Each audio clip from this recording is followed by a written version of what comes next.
Sex education season 1 episode 5। Episode की शुरुआत होती है और हम देखते हैं कि स्कूल में सभी बच्चों के फोन पर किसी लड़की की वर्जाइना की इमेज वायरल हो रही होती है और रूबी सब जगह ये बात फैला रही होती है कि ये वर्जाइना की इमेज मेव की है, लेकिन असल में ये पिक्चर रूबी की होती है और रूबी ने ये पिक्चर अपने 1 वीक तक रहे बॉयफ्रेंड टॉम को सेंड करी थी। अब वो इमेज जो भी इंसान वायरल कर रहा था वो उस इमेज के साथ एक वार्निंग भी दे रहा था कि जिस भी इंसान की ये इमेज है वो खुद ब खुद सामने आकर अपनी पहचान बता दे, अदरवाइज वो उसकी फुल न्यूड पिक्चर को इंटरनेट पर वायरल कर देगा। असल में जो भी इंसान ये काम कर रहा था उसका सिर्फ एक ही मकसद था कि रूबी पूरे स्कूल के अंदर बदनाम हो जाए। अब हम देखते हैं कि रूबी हेल्प मांगने के लिए मेव के पास जाती है और उसे बताती है कि वो इमेज उसकी है। साथ ही वो ये भी बताती है कि उसने अपनी ये पिक्चर क्लिक करके टॉम को सेंड करी थी जो उसका सिर्फ 1 हफ्ते तक बॉयफ्रेंड रहा था। अब पहले तो मेव रूबी की हेल्प करने से मना कर देती है क्योंकि रूबी ने सब जगह इस बात को फैला दिया था कि वो इमेज मेव की है। मेव के मना करने के बाद रूबी उसे पैसे का लालच देते हुए और उससे बहुत रिक्वेस्ट करके हेल्प मांगते हुए बोलती है कि अगर उसकी फुल पिक्चर वायरल हो गई तो वो कहीं भी मुंह दिखाने लायक नहीं रहेगी और उसकी पूरी लाइफ बर्बाद हो जाएगी। और क्योंकि मेव ये बात बहुत अच्छे से जानती थी कि झूठी अफवाहें कितनी जल्दी फैलती हैं, इसलिए वो उसकी हेल्प करने के लिए रेडी हो जाती है और वो भी बिना पैसों के। अब इसके बाद हम देखते हैं कि मेव और ऑटिस मिलकर टॉम से पूछताछ करने लगते हैं तो टॉम किसी लड़के का नाम बताता है और बोलता है कि वो लड़का रूबी का मेरे बाद बॉयफ्रेंड रहा था, तो शायद उसने वो इमेज वायरल करी होगी क्योंकि मेरे पास तो फोन ही नहीं है। इसके बाद हम देखते हैं कि स्कूल के बाद मेव जैक्सन के कहने पर उसकी फैमिली से मिलने आती है, लेकिन जैक्सन की दोनों मॉम्स की हाई क्लास बातों को सुनकर वो नर्वस हो जाती है और फिर वो जैक्सन के वॉशरूम में चली जाती है। वहीं दूसरी तरफ ऑटिस एरिक के साथ बर्थडे सेलिब्रेट करने के लिए लड़कियों जैसे कपड़े पहनकर अपने घर से निकल जाता है। असल में ऑटिस और एरिक हर साल एरिक का बर्थडे मनाने के लिए सेम गेटअप में एक ही मूवी को हर साल देखने जाते थे और ये मूवी LGBTQI कम्युनिटी के ऊपर थी। अब अगले सीन में हम देखते हैं कि एरिक बस स्टैंड पहुंच जाता है और ऑटिस का इंतजार कर रहा होता है, लेकिन दूसरी तरफ ऑटिस जब बस स्टैंड पहुंचने वाला होता है तभी उसे रास्ते के अंदर टॉम दिखता है जो अपने फोन को झाड़ियों में फेंक रहा होता है। यानी कि टॉम ने मेव और ऑटिस से झूठ बोला और अब ऑटिस टॉम की इस हरकत के बारे में मेव को कॉल करके बताता है, जिसके बाद ऑटिस मेव के कहने पर टॉम को रंगे हाथ पकड़ लेता है और उससे पूछताछ करने लगता है। पूछताछ में टॉम बताता है कि उसने रूबी की पिक्चर को सिर्फ कायल को सेंड किया था। अब टॉम से सच पता चलने के बाद ऑटिस एरिक के पास बस स्टैंड पहुंच जाता है, मगर जितने में ऑटिस बस स्टैंड पहुंचता उतने में एरिक बस पे चढ़ जाता है और अब बस वहां से निकल भी जाती है। बस के निकलने के बाद ऑटिस एरिक को फोन पर बोलता है कि तुम मूवी थिएटर पहुंचो, मैं अगली बस पकड़कर आता हूं, लेकिन अगली बस 1 घंटे बाद आने वाली थी। एरिक के जाने के बाद वहां मेव आ जाती है जो जैक्सन के घर से इसलिए चोरी छुपे भाग जाती है क्योंकि उसे जैक्सन की मॉम्स की हाई क्लास बातों से डर लग रहा था। अब क्योंकि रूबी और काइल एमी के बाकी दोस्तों के साथ स्टडी के नाम पर एमी के घर पे पार्टी कर रहे होते हैं तो ऑटिस और मेव भी वहीं पहुंच जाते हैं। लेकिन जब वो दोनों काइल से पूछताछ करने जाते हैं तो वो देखते हैं कि काइल नशे में फर्श पर लेटा हुआ है और वो इतना नशे में होता है कि वो किसी भी सवाल का जवाब दे ही नहीं पा रहा था। और अब ऑटिस काइल को इस हालत में देखकर सोचता है कि यहाँ पर आकर तो उसका टाइम ही खराब हुआ है, इससे अच्छा तो वो एरिक के साथ होता। और अब इसके बाद ऑटिस अपना गुस्सा मेव पर निकालते हुए बोलता है कि मैं अभी एरिक के पास होता, मगर मैं अभी यहाँ पर हूँ, तुम्हारे साथ टाइम खराब कर रहा हूँ और तुम भी सिर्फ मुझे तभी फोन करती हो, तभी मुझसे बात करती हो जब तुम्हारा अपना खुद का काम होता है, क्योंकि तुम्हें पैसे चाहिए थे इसलिए तुम ये काम कर रही हो। यहाँ मेव ऑटिस की बात सुनकर उससे बोलती है कि वो यहाँ रूबी की हेल्प करने आई है और उसने रूबी से एक भी पैसा नहीं लिया इसके बदले, और वो ऐसा इसलिए कर रही है क्योंकि उसे पता है कि झूठी अफवाहें जब फैलती हैं तो वो कहां से शुरू होती हैं और कहां तक चली जाती हैं। और अब मेव अपना पर्सनल एक्सपीरियंस बताते हुए बोलती है कि एक टाइम पर जब उसने एक लड़के को किस करने से मना कर दिया था तो उस लड़के ने मेरी झूठी अफवाह फैलाते हुए मेरे को बदनाम कर दिया था और वो नहीं चाहती कि ऐसा किसी और लड़की के साथ हो, इसीलिए वो रूबी की हेल्प कर रही है। अब मेव की ये बात सुनने के बाद ऑटिस और मेव काइल के नशे को उतारने के लिए ऑरेंज जूस खरीदने जाते हैं और अब जूस खरीदते हुए मेव ऑटिस को चॉकलेट चुराने का डेयर दे देती है। मेव ऐसा इसलिए करती है क्योंकि ऑटिस ने आज तक कोई भी गलत काम नहीं किया था। और अब जब ऑटिस चॉकलेट चुराकर बिलिंग काउंटर पर पहुंचता है तो वो चॉकलेट चुराते हुए पकड़ा जाता है, लेकिन क्योंकि बिलिंग काउंटर पर ओला काम कर रही थी तो वो जानती थी कि ऑटिस कैसा लड़का है और इसी वजह से वो ऑटिस की चुराई हुई चॉकलेट को एज अ गिफ्ट उसे दे देती है। अब इसके बाद मेव और ऑटिस एमी के घर जाकर काइल का नशा उतारते हैं और अब जैसे ही काइल का नशा उतरता है तो काइल बताता है कि वो इस तरीके की इमेजेस को प्राइवेट कलेक्शन के तौर पर रखता है, वो कहीं शेयर नहीं करता इन सब चीजों को, और इसी वजह से उसने रूबी की भी इमेज को कहीं शेयर नहीं करा। और अब जब इन दोनों को पता चलता है कि काइल ने वो इमेज किसी को शेयर नहीं करी तो वो काइल को वहां से भेज देते हैं। अब जिस बीच ये दोनों काइल से पूछताछ कर रहे थे उस बीच रूबी के इनवाइट किए हुए स्कूल के न्यू लड़के स्टीव के साथ एमी अपनी नई केमिस्ट्री बना रही थी और अब वो काइल से साइड हटना चाहती थी और स्टीव के साथ क्लोजनेस बढ़ाना चाहती थी। अब काइल के रूम से बाहर जाने के बाद रूबी रूम में आती है और फिर ऑटिस और मेव से पूछती है कि क्या तुम्हें पता चला कि वो पिक्चर किसने वायरल करी थी। रूबी के सवाल पर ऑटिस और मेव जवाब देते हैं कि अभी तक नहीं पता चला वो पिक्चर किसने सेंड करी थी। अब ये तीनों दोनों इस बारे में बात कर ही रहे थे कि तभी वहाँ पर ओलिविया आ जाती है और अब उसे भी पता चल जाता है कि वायरल इमेज रूबी की है। अब ये चारों सोच ही रहे थे कि कैसे पिक्चर को वायरल करने वाले इंसान को ढूंढें कि तभी रूबी ओलिविया को बोलती है कि मेरे फोन से टैक्सी बुक कर दो, मैं बहुत ज्यादा परेशान हूँ और मुझे घर जाना है। और अब जैसे ही मेव रूबी की ये बात सुनती है तो उसे पता चलता है कि रूबी के फोन का पासवर्ड ओलिविया को भी पता है और अब यहाँ वो समझ जाती है कि रूबी की पिक्चर वायरल करने वाली और कोई नहीं बल्कि ओलिविया है। अब इसके बाद ओलिविया कन्फेस करते हुए इन सबको बताती है कि रूबी हमेशा ही मेरा मजाक उड़ाती रहती थी, कभी मेरे कपड़े को लेकर, कभी मेरे रंग को लेकर, कभी मेरे सामानों को लेकर, और मैं इन सब चीजों से बहुत ज्यादा परेशान हो गई थी। इसलिए मैंने रूबी से बदला लेने के लिए उसकी पिक्चर को वायरल कर दिया था, क्योंकि मैं उसे फील करवाना चाहती थी कि बेइज्जती क्या होती है और कितना बुरा लगता है जब कोई आप पर उल्टा कमेंट करे या फिर आपका मजाक उड़ाए। अब ओलिविया का कन्फेशन सुनने के बाद रूबी उससे दोस्ती तोड़कर वहां से चली जाती है। अब क्योंकि केस सॉल्व हो गया था तो इसलिए मेव और ओटिस भी घर जाने के लिए निकल पड़ते हैं। और अब जब ये घर जा रहे होते हैं तो रास्ते में इन दोनों के बीच एक किसिंग मूवमेंट बनने ही वाला होता है,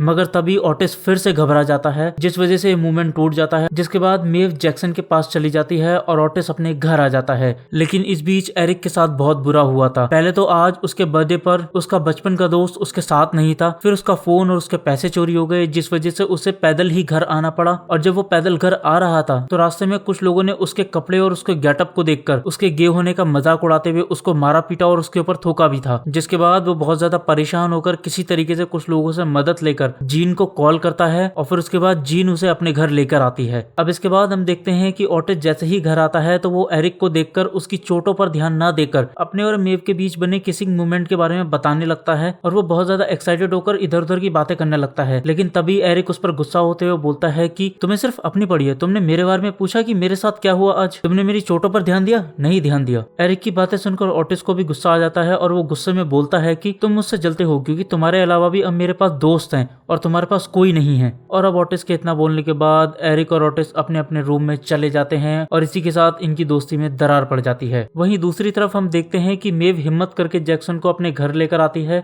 और उसे अपनी सारी असलियत बता देती है। लेकिन जैक्सन को मेव की असलियत से और उसके स्टैंडर्ड से कोई फर्क नहीं पड़ता था, उसे वो हर हाल में एक्सेप्ट थी। अब अगले दिन हम स्कूल में देखते हैं कि प्रिंसिपल वायरल हो रही इमेज को लेकर सभी बच्चों को वार्निंग देते हुए बोलता है कि इस तरीके की इमेजेस या वीडियोस को वायरल करना बंद कर दो, अदरवाइज जो भी इस तरीके की हरकत कर रहा है उस पर सख्त एक्शन होगा। और अब जब प्रिंसिपल ये सब बोल रहा था तभी अचानक से एक लड़का बोलता है कि मैंने सुना है कि वो इमेज रूबी की थी। और अब उस लड़के के इतना बोलने के बाद वहां बैठे कई लोग रूबी का मजाक उड़ाने लग जाते हैं। और अब रूबी का मजाक उड़ता देख ओलिविया खड़ी हो जाती है और सबके सामने बोलती है कि वो इमेज रूबी की नहीं बल्कि मेरी थी। ओलिविया के खड़े होने के बाद मेव भी खड़े होकर यही बात बोलती है कि वो इमेज उसकी थी। और अब देखते ही देखते एक एक करके बहुत सारे लोग खड़े हो जाते हैं जो बोलते हैं कि वो इमेज उनकी है ना कि रूबी की। और अब इसी यूनिटी की वजह से रूबी बदनाम होने से बच जाती है और इसी के साथ ये एपिसोड खत्म हो जाता है।